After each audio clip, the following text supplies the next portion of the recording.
Саламатсыздар ма, құрметті әріптестер? Заманауи мұғалім YouTube арнасына қош келдіңіздер. Бүгінгі мен сіздерге көрсететін ойын, бұл асық ойыны. Мен YouTube-қа салғам осы ойынды, асық ойыны. Ол жерде видеолар бар, яғни видео сұрақтар еді. Енді мен видеолар көбісінде ашылмағаны үшін осындай тест түрінде құрастырдым. Жалпы қазір мен сіздерге осыны көрсетейін. Алдыңғы неде көрсеткенімдей, бұны да бірінші көрсетіп өтейін, сұрақтарын жазуды. Енді ол жерде ешқандай қиын ештеңе жоқ. Мынаны өшіріп, былай мына жерде өшіріп, мынаны өшіріп, барлығы өшеді, жазылады.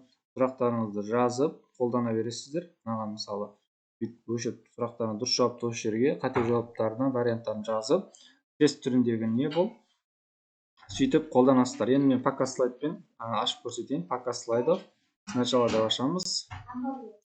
Енді ашылғаннан кейін өзінің фонында дауысы бар осындай. Бастау деген батырма арқылы бастаймыз. Так, мына жерде мысалы бір асық ашып көрсетейін. Ашқан кезде бізде сразу шықпайды, мына жерде не шығады осындай. Осының үстіне бір рет бассақ, осылай келеді. Енді мысалы қате жауап осындай. Дұрыс жауап мындай болады. Сосын мына жерде асықтың несі тұр, осыған басатын болса, қайтадан мына жерге келеді и таңдаған асығымыз жоқ болып кетеді. Келесі сұрақты ашу үшін тағы да асықтың үстіне басамыз. Сосын тура осылай ашылады, мынау келеді. Мынаған басатын болсақ, осылай ашылады. Дұрыс жауап. Яғни осылай 10 сұрақ бар, 10 асыққа 10 сұрақ дайындалған. Өстіп ашып, қолдана бересіздер. Жалпы бұл жерде қиын ештеңе жоқ. Сұрағы, дұрыс жауап, қате жауап.